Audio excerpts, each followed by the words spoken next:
Nandito po kami ngayon sa church.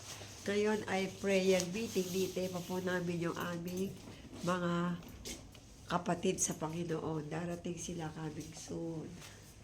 Eri si Pastora Ganda. Oh, hi ka. Ayan, si Pastora Ganda. Hi, welcome. Welcome to Grace and Faith Jesus Ministry. Jesus Ministry in Japan. Ayan.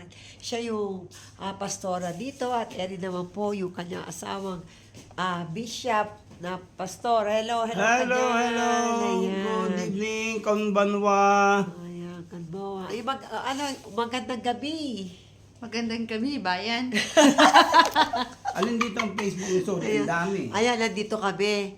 Ngayon ay detail namin yung mga kapwa Kristiyano na nasa Japan. So, coming up, magpe-prayer meeting tayo. I'm from Philippines. Ayan, si Pastora Winona ay nakarating na ng Japan at ang aking paglilingkod sa Diyos ay ipinagpapatuloy saan man daw ko tayo daigdig pumunta, saan mang lugar tayo dali ni Lord, mapa-Japan man yan, Thailand lang. Kapag may gawain ni Lord, you always attend and pray unto God. So, eto kami ni umattend kami ng prayer meeting dito. At Sunday ay meron ding Sunday service.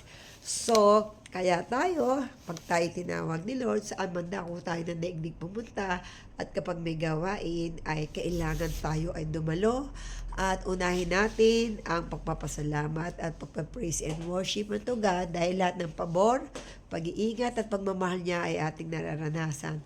At siya lang naman ang dapat pasalamatan.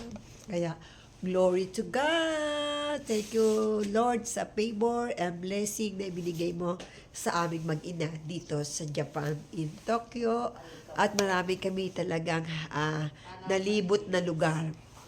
Kaya, I'm so happy dahil ay, talaga naman, God is really amazing kung magbigay ng pabor. Ang pabor na yan ay nararanasan natin kapag tayo patuloy na naglilingkod sa kanyang ubasan. Kaya, miss na miss ko ang mga taga Philippines. Siyempre, ang aming mga members sa church. Shout out sa North Highland. Mga member namin sa PSEJ Malolos Chapter. We love you. Shout out kay Ate Dilita, kay Ate Banji, kay Ate Tess, kay Maribel, kay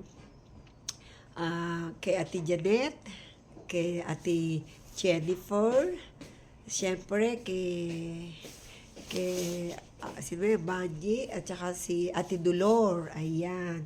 Sa mga pamilya ni Ate Dolor, shout out. Si Ana, shout out. At ganun din, siyempre, sa mga member natin, kay Roxanne at kay Pastor Rolly at sa mga brother and sister natin. Oh, welcome